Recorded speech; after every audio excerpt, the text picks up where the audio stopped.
demi kemurahan Allah aku menasehatkan kamu untuk supaya kamu mempersembahkan apa? Tubuhmu. Karena itu saudara-saudara, demi kemurahan Allah aku menasihatkan kamu supaya kamu mempersembahkan apa? Tubuhmu sebagai persembahan yang hidup, lalu apalagi yang kudus, apalagi yang berkenan kepada Allah. Karena itulah adalah ibadahmu yang apa? Jelas Tuhan menginginkan tubuh kita. Tuhan nggak pernah ambil waktu berapa tahun ya, nanti saya lunasi 3 tahun, setiap bulan berapa, enggak ya. Tuhan langsung di atas kayu salib dia berkata sudah selesai ya. Mengapa Tuhan ingin tubuh manusia ini? Karena tubuh manusia ini bisa bertobat. Manusia ini bisa bertobat. Mengapa? Karena punya sarana untuk bertobat. Sarananya apa, Pak? Tubuh, jiwa, roh. Setan tidak bisa bertobat. Kalau setan bisa bertobat, dari dulu setan sudah bertobat. Kalau setan bisa bertobat, kursi yang kosong ini dipenuhi setan semua sudah. Setan lihat pintu kursi kosong ini, dia bilang gini, bodoh manusia ini. Wong punya kesempatan bertobat tidak mau dipergunakan.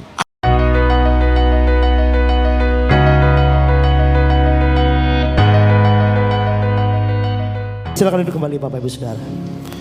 Shalom Bapak Ibu. Sebentar jam 7 Pak Ishak akan melayani kita dan diadakan doa untuk pemulihan keluarga. Bapak Ibu, Roma 12 ayat 1, Rasul Paulus pernah berkata, demi kemurahan Allah aku menasehatkan kamu untuk supaya kamu mempersembahkan apa? Tubuhmu. Mempersembahkan tubuhmu. Coba Roma 12 ayat 1. Tadi saya kirimkan ya khotbah ini ke multimedia ya, ke Okta dan ke Vialen, karena saya ingin sampaikan yang lain dari yang tadi ya. Roma 12 ayat 1, aku menasehatkan kamu supaya kamu mempersembahkan tubuhmu ya. Saya ingat satu ayat lagi di dalam surat Korintus. Paulus pernah berkata begini, muliakanlah Tuhan dengan tubuhmu. Muliakan Tuhan dengan apa? Tubuhmu. Ternyata Tuhan itu menginginkan tubuh kita. Kok nggak ada amin? Tuhan tuh, yang diinginkan Tuhan tuh tubuh kita loh ya. Coba ditampilkan ya supaya saudara jelas dasar ayatnya, karena kalau enggak nanti enggak enak ya. Roma 12 ayat 1 kita baca 2, 3. Karena itu saudara-saudara, demi kemurahan Allah aku menasihatkan kamu supaya kamu mempersembahkan apa? Tubuhmu sebagai persembahan yang hidup, lalu apalagi yang kudus, apalagi yang berkenan kepada Allah. Karena itulah adalah ibadahmu yang apa? Jelas Tuhan menginginkan tubuh kita. Lihat 1 Korintus pasal 6 ayat 20. Bunyinya begini. 1 Korintus 6 ayat 20. Kamu telah ditebus, katakan apa? Semua baca. Telah dibeli, ditebus, sebab kamu telah dibeli, harganya telah lunas dibayar. Karena itu apa? Tuhan nggak pernah kredit, Tuhan nggak pernah nyicil ya. Tuhan lunas cash bayar kita. Halo amin. Tuhan nggak pernah ambil waktu berapa tahun ya, nanti saya lunasi 3 tahun, setiap bulan berapa, enggak ya. Tuhan langsung di atas kayu salib dia berkata sudah selesai, lunas. Amin. Nah, karena itu muliakan Tuhan dengan apa? Saya tulis di LCD, Tuhan menginginkan tubuh kita ya. Mengapa Tuhan ingin tubuh manusia ini? Karena tubuh manusia ini bisa bertobat.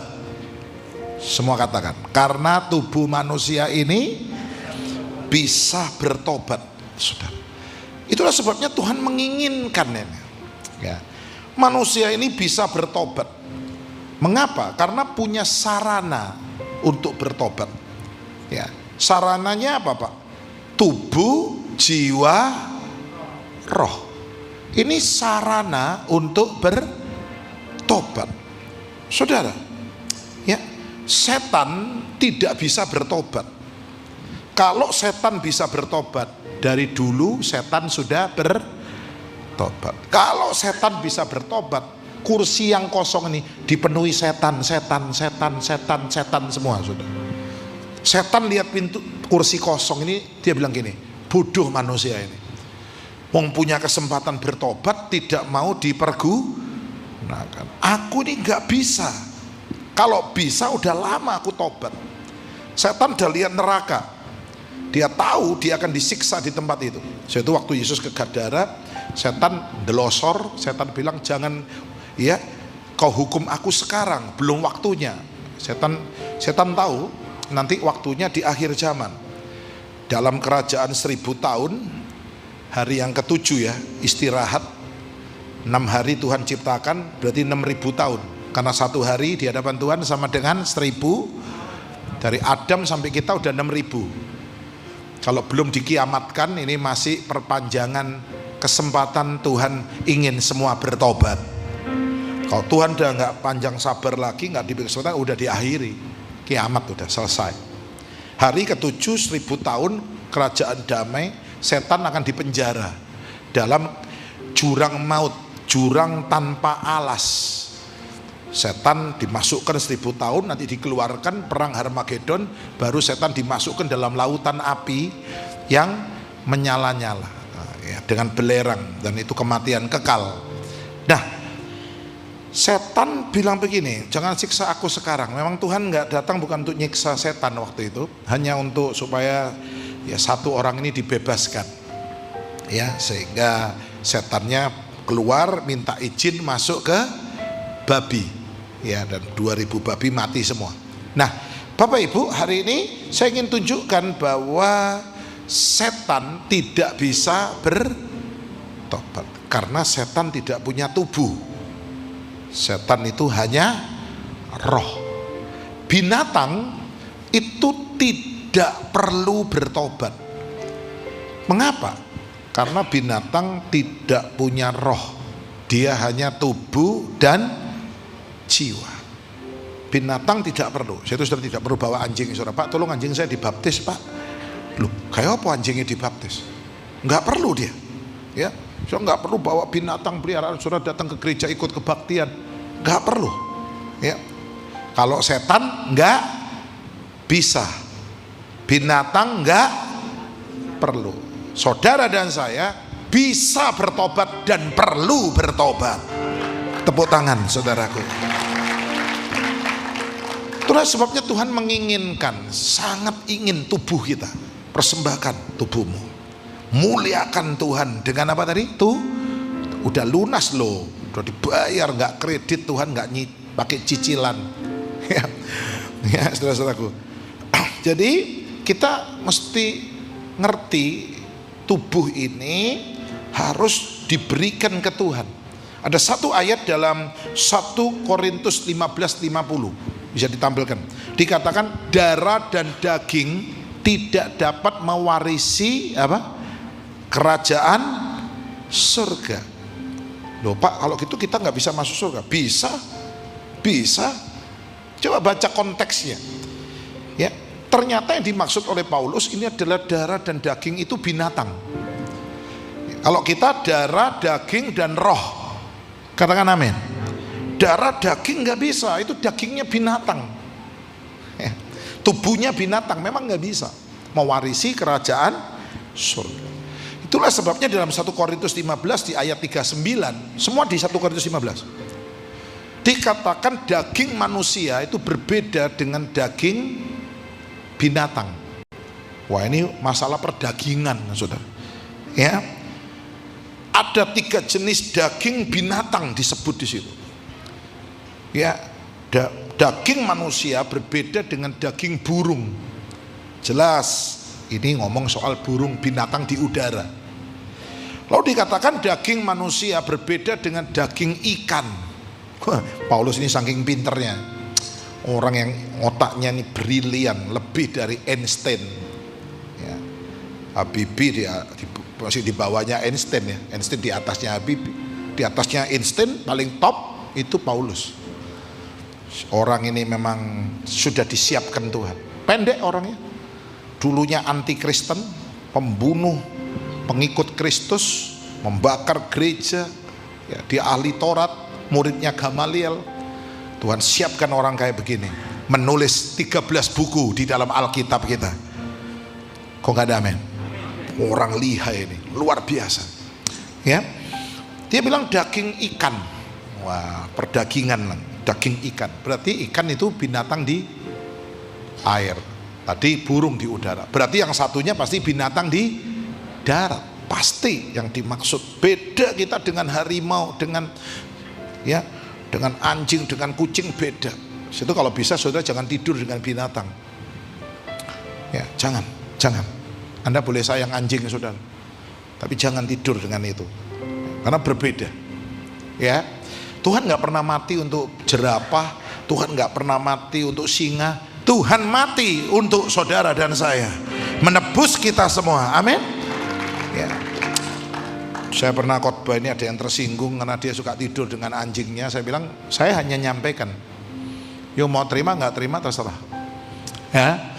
Tapi kalau yuk saya dengar firman ini, mestinya ya ada sesuatu yang Tuhan inginkan ya, karena mestinya tidak sama kita ini dengan binatang ya.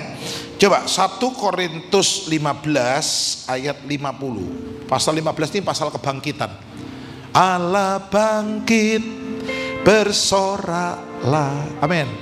Allah bangkit, bernyanyilah, musuh dikalahkan, apa?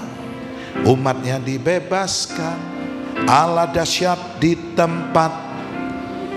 Dan salah satu musuh itu di ayat 58. Coba lihat apa musuh manusia. 1 Korintus 15 ayat 58. Musuh manusia di situ adalah kesia-siaan. Coba ucapkan sama-sama, 2, 3. Sebab itu, semua baca, karena itu saudara-saudaraku yang kekasih, semua baca, berdirilah teguh, jangan goyah, dan giat selalu dalam pekerjaan Tuhan, karena kamu tahu bahwa dalam Tuhan jeripayamu apa? Kesia-siaan itu dikalahkan lewat kebangkitan Yesus. Ya, itu musuh yang harus kita kalahkan. Karena banyak orang merasa hidupku ini nggak ada gunanya. Ya, sia-sia, kaya sia-sia, punya istri cantik sia-sia, ya, punya kapal pesiar, punya mobil mewah, punya pulau, ya, punya pabrik, punya deposito banyak. Dia merasa sia-sia, yaitu bunuh diri, overdosis dan sebagainya. Padahal itu kalau dipakai untuk Tuhan dahsyat luar biasa. Berapa jiwa bisa kita menangkan lewat itu semua kalau kita mau pakai itu untuk kemuliaan Tuhan. Hidup ini adalah kesempatan, hidup ini untuk melayani. Gak ada hidup ini sia-sia. Itu udah dikalahkan oleh Yesus di atas kayu salib lewat kuasa kebangkitan. Nah, coba dibaca sekarang di ayat 50. Semua tidak keluar dari 1 Korintus 15. Ini pasal hebat ya, yang nulis Paulus, orang hebat saudara, pakai Tuhan dia, luar biasa. Ayat 50 kita baca, 2, 3. Saudara-saudara, inilah yang hendak kau katakan kepadamu, yaitu bahwa daging dan darah tidak mendapat bagian dalam kerajaan Allah, dan bahwa yang binasa tidak mendapat bagian dalam apa yang tidak binasa. Yang dimaksud adalah darah dan daging binatang, bukan darah dan daging karena manusia punya roh. Kalau darah daging roh bisa masuk karena udah ditebus ya. Lihat ayat 39. Itulah sebabnya dikatakan tidak semua daging sama. Kita baca. Ini firman ya, bukan urusan perdagingan, Saudara. Tapi ini dari sini kita dapat banyak pelajaran hebat. Ya, ayat 39, 2, 3. Bukan semua daging sama. Daging manusia berbeda daripada daging binatang. Terus lain atau berbeda daripada daging burung, itu udara. Lain daripada daging ikan, binatang air, binatang laut. Situ ada 3 angkatan, angkatan darat, angkatan laut, angkatan udara. Berbeda, saudara. Ya, terus sebabnya ayo Tuhan menginginkan supaya kita tidak bertobat. Salah satu ciri daging binatang itu menghujat. Lihat hari-hari ini ya, banyak menghujat. Tuhan dihujat, pendeta dihujat, ustadz dihujat, gereja dihujat, Alkitab dihujat, bahkan ada yang mati karena Alkitab diapain? Maaf, diapain? Dikentutin. Penghujatan itu, ya kan? Saudara, orang tua dihujat, pemerintah dihujat. Itu salah satu ciri binatang, menghujat, saudara. Aduh, ya, hujatan-hujatan.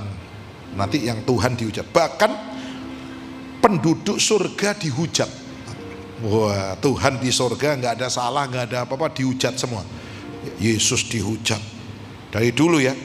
Kalau Yesus dihujat tuh dari dulu, saudara. Yesus mati di petenteng. Saya dulu masih ingat. Kon jadi Kristen kon. Apa? Kon mati ini di petenteng kayak Yesus. Ya, tahu di petenteng, you know? Diapakan? Petenteng itu diapakan? Hah? Ya diginikan, ya itu kan petenteng namanya. Petentang iki arek gua ya iki, mekitik petentang, ya kan? Nah, saudara, dari dulu ada tulisan Yesus Raja Damai, dihujat, Yesus Raja Dangdut. Nah, ini penghujatan, ya. Nah, saudara-saudaraku, wah, cirinya binatang ya, saya tunjukkan. Nanti semua itu dihujat. Ya, nama Tuhan, bahkan penduduk surga dihujat. Wahyu 13 ayat 6. Ayo saya tunjukkan ya.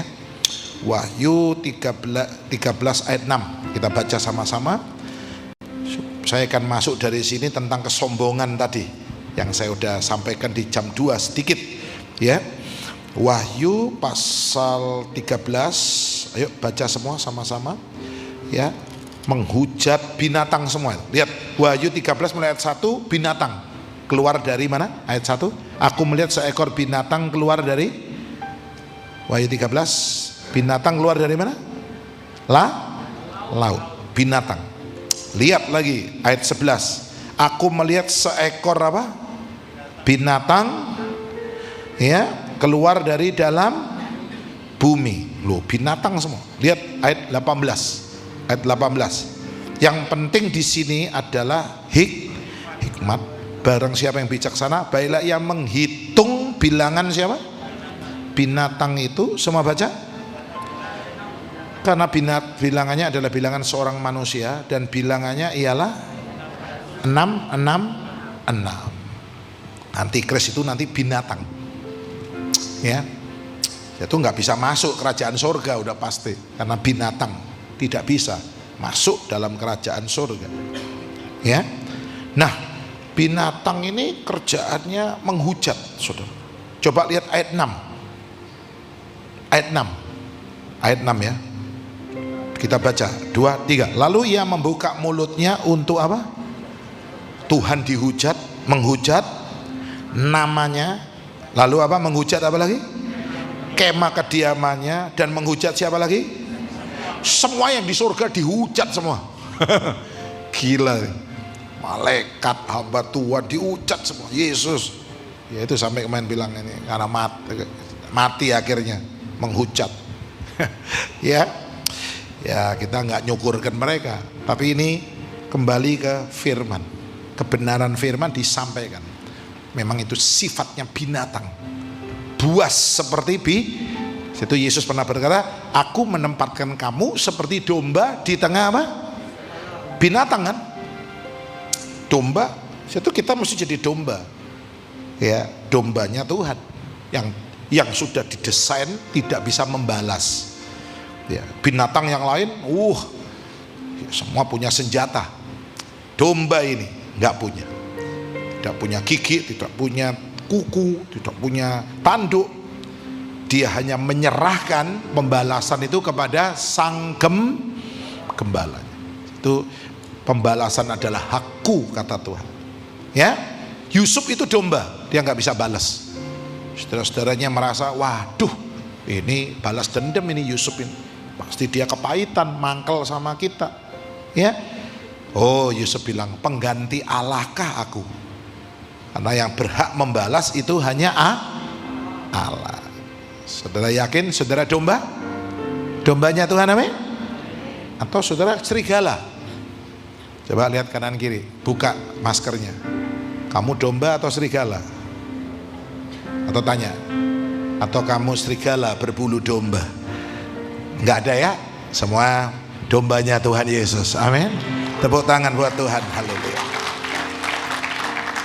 Ya, jadi menghujat, caci maki, ya, mengutuki. Nanti saya akan tunjukkan di lain hari, bukan hari ini. Minggu depan ada Bu Sari Simorangkir, sorenya di sini ada Pak Lukas Kusuma dari USA, bisa ditampilkan ya. Jadi nanti jam 7 Pak Ishak Tulus, tadi jam 10 udah ya. Pak Lukas Kusuma kebetulan bisa hadir, dia hadir memberkati GSJS ya. Minggu lalu Yusuf Roni ya, kita diberi loh, kita nggak nyari, kita nggak ngundang, mereka nawarkan diri ya, pengen masuk di GSJS, pengen mengisi, pengen jadi berkat ya.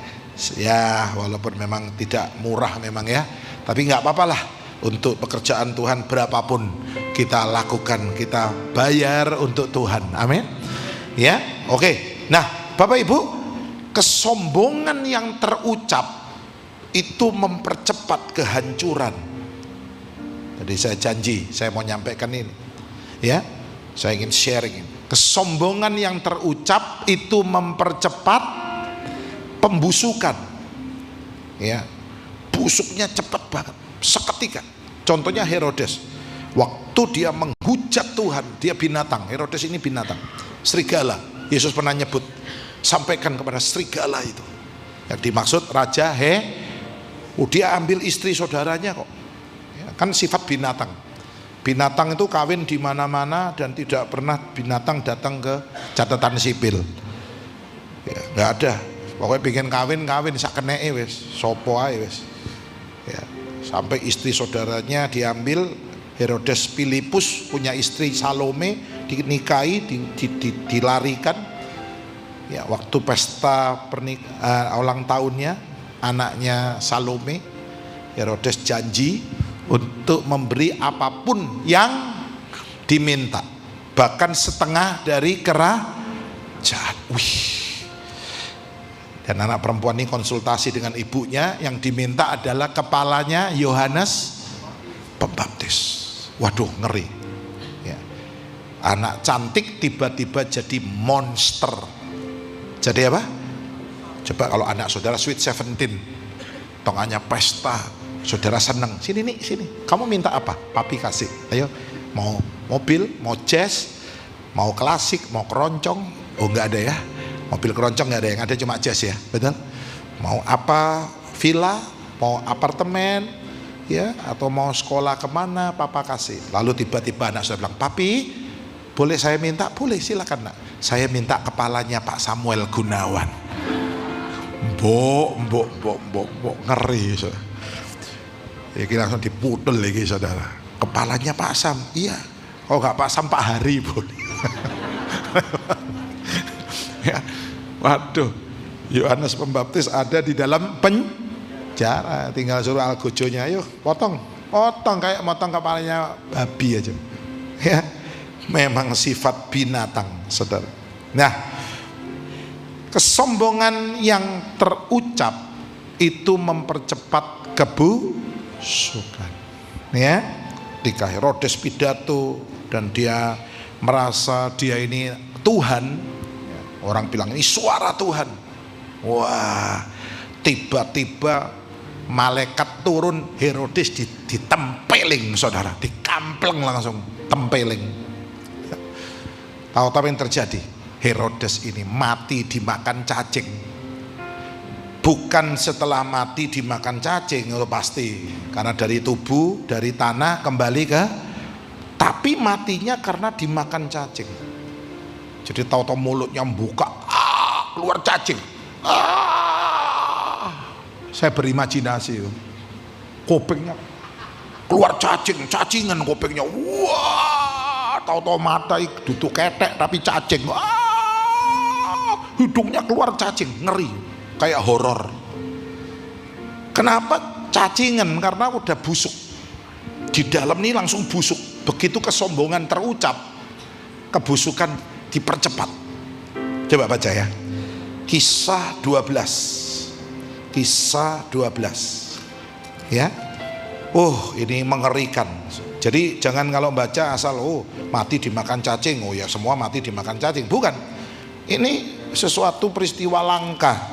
Malaikat turun nempeling, dikuaplok Herodes itu. Ya. Ayo baca. Kisah Rasul 12 ayat 20.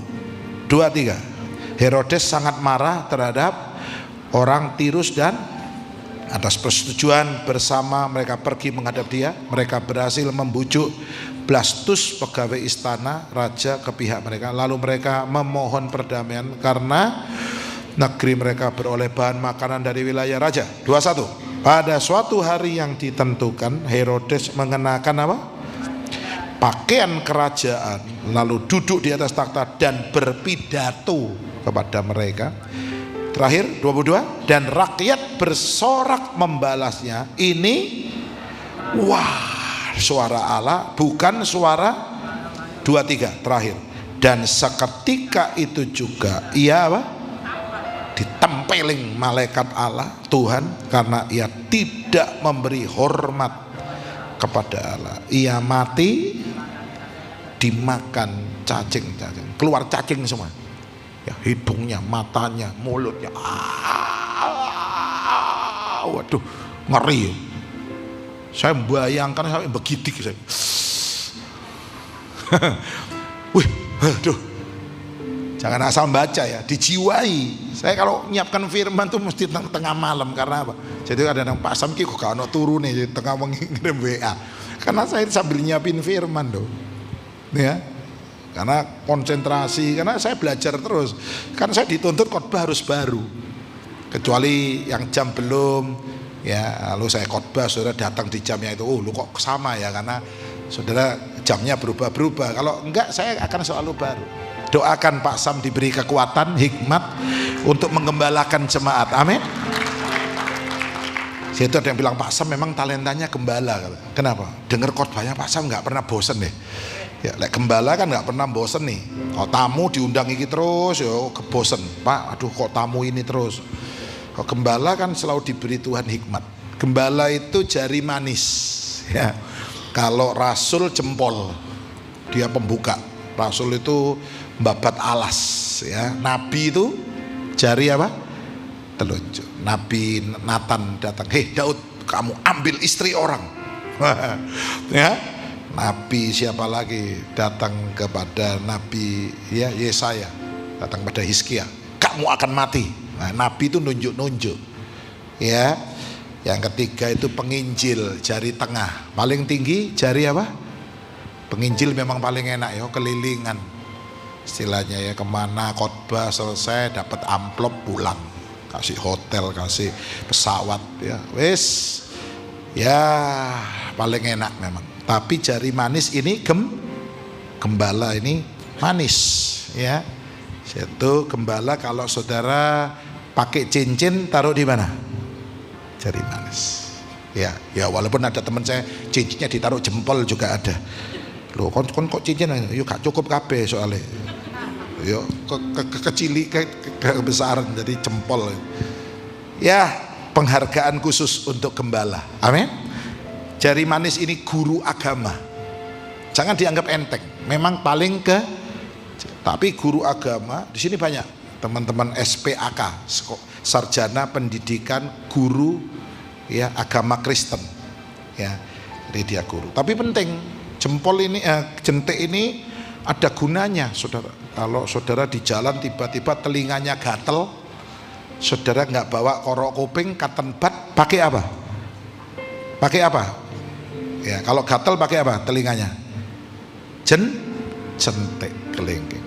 Dan Tuhan baik, diciptakan pas dengan ukuran telinga kita. Nggak percaya? 1, 2, 3 dicoba, loh pas. Nggak pernah ya gatel pakai jempol. Nggak pernah. Nggak cukup, saudara. Ini, ya, ini penting juga. Jadi 5 jari ini 5 jabatan: rasul, nabi, penginjil, gembala, guru, agama. Ayo diucapkan. Rasul, sambil ingat-ingat, pokoknya ini tuh rasul, jempol. Dia pembuka jalan, dia perintis. Lalu nabi, nuding-nuding itu nabi, negur-negur itu nabi, ya. Lalu apa? Yang ketiga, penginjil, enak dia khotbah oleh amplop pulang, ya, enak gebukin, jemaat loro kabeh ditinggal minggat sama dia. Sing ngelus-ngelus gembalanya.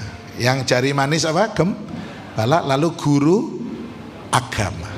5 jabatan di dalam gereja, ya. Nah, saudara-saudaraku, kita akan melihat bagaimana Tuhan ingin, ya, supaya kita ini harus menghormati Tuhan, nggak boleh menghujat, ya. Sombongan itu mempercepat, jika terucap mempercepat. Saya ingat perwira yang diutus oleh raja untuk menangkap Nabi Elia. Nabi Elisa akan ditangkap oleh seorang perwira dengan 50 anak buahnya. Perwira dengan 50 berarti jumlahnya berapa? 51. Wah, dia disuruh nangkep pendeta. Gampang atau susah nangkep pendeta? Halo, gampang atau susah? Gampang kok, saudara. Nangkep hamba Tuhan itu paling gampang. Karena yang pasti kalau hamba Tuhan bener, ya, itu nggak perlu bawa bodyguard. Halo, amin. Saya nggak pernah punya bodyguard, ya. Dulu mau dibawain pistol aja saya nggak mau. Saya bilang jangan, ya, saya nggak perlu. Pak, perlu pengawal? Nggak usah, saya ada yang ngawal. Mana, Pak? Ya, nggak kelihatan yang ngawal saya, ya. Yang pasti, ya, ada malaikat Tuhan mengawal saya. Kok nggak ada, amin? Ya, saya bilang kalau saya ada urusan tuh paling gampang kok. Saya utang nggak bayar paling gampang. Nagihnya di gereja, tengahnya khotbah, sampean berdiri bengon, pendeta, utangmu bayaran, izin aku, buyar aku. Betul nggak? Betul nggak? Nangkep pendeta gampang nggak mestinya? Gampang. Tapi rupanya perwira yang satu ini sombong. Dia teriak, "Hei, Nabi, turun!" Waduh, sombongannya, ya. Elia cuma bilang gini, kalau aku nabi, ya, aku betul-betul nabi, turun api dari langit. Elia itu cirinya memang api, ya. Tahu-tahu terbakar semua, 51 orang ini mati semua, terbakar, ya. Lalu raja pikir ini kok gak datang-datang ini, dikirim lagi perwira yang kedua dengan 50 lagi, berarti berapa? 51. Waktu dia datang, saya mau tanya, dia lihat nggak sih ada tumpukan mayat terbakar? Lihat nggak? Halo, dia lihat nggak? Lihat, belum dikubur kok. Langsung dikirim lagi, berarti masih numpuk di depan rumahnya Nabi. Dia bau nggak? Kalau ada kobongan gitu yang kebakar tuh bau nggak? Lilin aja dinyalakan, kalau kita sebul bau. Oh, kok kobong? Oh, habis matiin lilin, ya kan? Apalagi yang terbakar bukan lilin, tapi siapa? Manusia bakar. Kalau ayam bakar, babi bakar namanya syoba. Kalau ayam bakar syoke. Manusia bakar syuren. Syo apa? Oh, bau kok mestinya. Ya, saudaraku. Tapi yang kedua ini lebih sombong lagi. Wah, orang sombong itu ya belajar dari orang yang sombong, nggak mau belajar dari kesalahan orang lain. Mestinya dia lihat itu, waduh, aku kok mati, kok koncoku. Dia bilang, ya, hei Nabi, saya perintahkan kamu segera turun. Wah, lebih sombong lagi. Elia cuma bilang gini, kalau benar aku ini hamba Tuhan, turun api dari langit. Langsung mati lagi. Sekarang 51 tambah 51 berapa?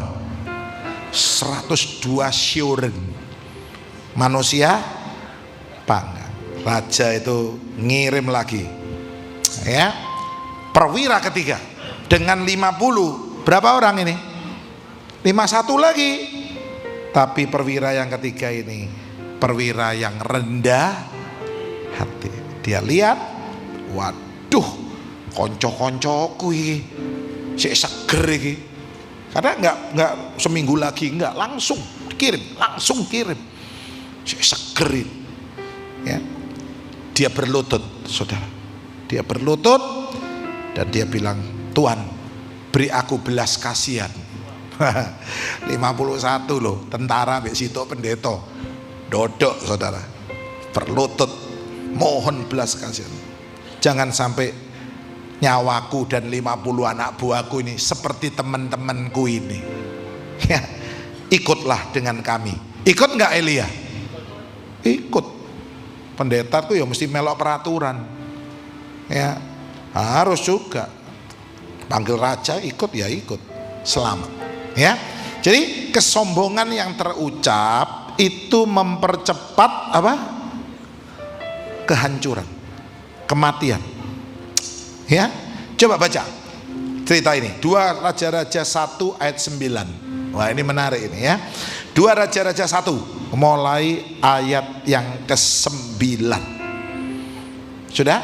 Ayat 9, 2, 3. Sesudah itu disuruh nyala kepada Elia seorang perwira dengan 51 ya. Orang itu naik menjumpai Elia yang sedang duduk di atas puncak bukit. Berkatalah orang itu kepadanya, hai abdi Allah, raja bertita, turunlah. Tetapi Elia menjawab, katanya ayat 10 kepada perwira itu, semua baca, kalau benar aku abdi Allah, biarlah turun api memakan engkau habis dengan, maka turunlah api dari langit memakan dia habis dan ke-50 anak buahnya. 11. Kemudian raja menyuruh pula kepadanya seorang perwira yang lain dengan langsung dikirim lagi. Lalu orang itu berkata kepada Elia, semua baca. Semua baca. Kak sopan ya. Pendeta diceluk hahe. Semua, hai abdi Allah, segeralah. Kalau tadi cuma ngomong apa? Kalau tadi yang di atasnya, hai abdi Allah, bandingkan. Kalau belajar tuh membandingkan. Saya belajar tuh saya bandingkan ini. Malah saya buka bahasa Jawa, bahasa Inggris, buka bahasa Jerman. Padahal aku gak ngerti loh. Pokoknya buka ya kan, ketoknya kan gaya gitu. Bahasa Jermannya cuma ngertinya Guten Morgen, Guten Tag, selamat pagi, selamat malam. Kalau selamat makan, Guten Muten. Kalau belajar tuh dilihat gitu ya. Coba yang tadi, yang pertama perwira itu ayat 9, dia cuma bilang apa? Raja bertita, itu ya. Tapi lihat ayat yang ke-11, lebih sombong mana ini? Yang kedua, hai abdi Allah, beginilah tita raja apa? Ayo dang cepat. Wah, tambah sombong ini. Mestinya udah lihat 51 itu tadi. Tetapi Elia menjawab mereka. Semua baca? Kalau benar aku abdi Allah, turun api dari langit memakan engkau habis dengan kelima anak buahmu, ke-50 anak buahmu. Maka turunlah api dari langit memakan dia habis dengan 13. Kemudian raja menyuruh pula seorang perwira ketiga dengan ke-50 anak buah. Lalu naiklah perwira yang ketiga itu, sesudah sampai berlututlah ia. Ini nggak sombong ini, rendah hati ini, pinter ini, ya. Orang sombong itu jadi bodoh, ya, bodoh. Pastinya dia pinter, tapi kalau sombong jadi bodoh. Orang sombong kan bodoh. Sering tanya orang sombong, kaya dikit sombong, lalu tanya temannya, kamu tahu siapa aku? Loh, sampean lali diri sampean sendiri. Kok jadi bodoh? Kok tanya, kamu tahu nggak siapa saya? Oh, bodoh dia, ya kan? Sampai lali awake dhewe. Terus lalu berlututlah ia, semua baca, di depan siapa? Serta memohon belas kasihan kepadanya. Katanya, ya abdi Allah, biarlah kiranya nyawaku dan nyawa ke-50 hamba-hambamu ini berharga di matamu. Bukankah api sudah turun memakan habis kedua perwira yang Daud dengan ke-50 anak buah mereka? Tetapi sekarang biarlah nyawaku apa? 15. Maka berfirmanlah malaikat Tuhan kepada Elia, turunlah bersama-sama dia, janganlah. Lalu bangunlah Elia dan turun bersama-sama dia menghadap. Cukup. Yang saya ambil itu gini loh, kesombongan yang terucap, hei turun, ya, hei segera turun, sombongan ini, ya, mempercepat mempercepat kebusukan, di dalam busuk langsung mati, ya. Ayo nggak usah sombong, diberkati Tuhan, kita makin rendah hati, ya. Pakai hukum padi, makin berisi makin tunduk. Halo, amin. Ya, tong kosong apa? Iya. Air beriak tanda ada yang tenggelam. Oh enggak ya, tanda dangkal, tidak dalam, ya. Jadi ayo merendah. Tuhan akan angkat kita semua. Tuhan akan memberkati kita semua. Amin. Beri tepuk tangan. Pemain musik naik, ya. Tadi khotbahnya Pak Ishak tulis bagus tentang sukacita. Mau sukacita? Oh, semua dalam rumah tangga harus sukacita, ya. Nanti jam 7 didoakan. Saya minta khusus jam 7 altar call, doakan pemulihan keluarga, ya. Ada seorang ibu ngomong sama saya, singer silakan naik. Pak Sam, suamiku tuh lebih cinta anakku daripada cinta aku. Enggak lah Bu, enggak. Wes tah, enggak mungkin. Iya Pak Sam ini enggak tahu. Ya enggak mungkin. Saya yakin bapak-bapak, suami-suami pasti lebih cinta istri daripada cinta anak. Buktinya, suami pulang kerja capek-capek, sampai rumah lihat anaknya dipangku sama tetangga. Bagaimana? Lihat anaknya dipangku tetangga. Bapak-bapak akan bilang, terima kasih yo, jogo anakku dipangku. Tapi coba bapak-bapak pulang kerja kesel-kesel sampai rumah lihat istrinya dipangku tetangga. Hah? Halo? Ya apa? Celurit betul. Apa dibacok? Waduh, ono sing langsung bacok. Ya kan? Nggak boleh kan Pak, istri dipangku tetangga? Kalau anak boleh nggak? Bukti bahwa ternyata suami Anda lebih cinta istri daripada anak. Mbok maneh lah istri di pangku tetangga gak apa-apa, terima kasih. Mbok maneh loh ya. Tapi saya kira itu yang sakit jiwa ya. Kalau yang normal pasti bilang nggak boleh. Ya, so itu saya doakan semua diberkati, amin. Kita nyanyikan tadi apa Pak? Yang lagunya Pak Ishak tadi yang pertama, ya. Kita nyanyikan ini, ya. Tuhan selalu menolongku, selalu menjaga